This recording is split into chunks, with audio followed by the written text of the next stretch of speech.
week was not one thing, but a series of small things that could add up to trouble. Let's start with the proposed meeting between President Obama and the Dalai Lama.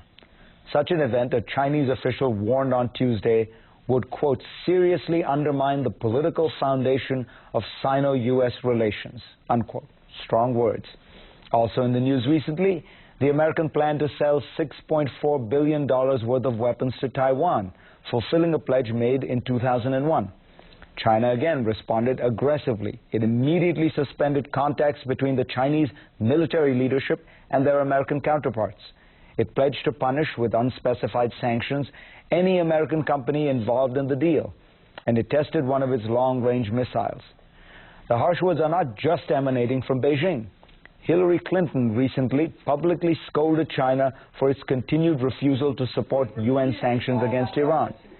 And she gave an eloquent speech on internet freedom right after the spat between Google and China. The Obama administration is also still smarting from China's treatment of President Obama at Copenhagen, when junior Chinese officials wagged their fingers and angrily disagreed with the president and kept him waiting outside conference rooms.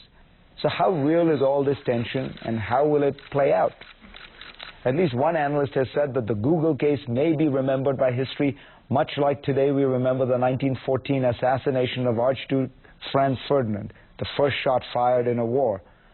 But Ming Xingpei, one of the world's top China scholars and a frequent guest on this show, disagrees. He says most of this is bluffing, posturing, bluster, and that the Chinese are responsible for about 90% of it. China needs to pound its chest to show both its own people and the rest of the world that it is a power to be reckoned with, that it won't be toyed with.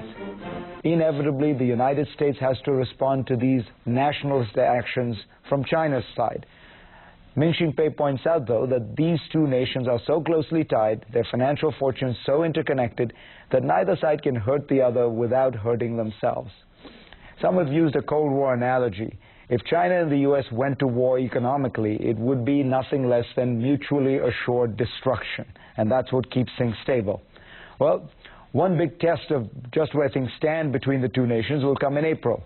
China's President Hu Jintao is expected to travel to the U.S. that month for a nuclear conference. Whether he follows through with his plans or cancels them will speak volumes, and if Hu does come, look for how well or how poorly he gets treated by the White House. We will be right back.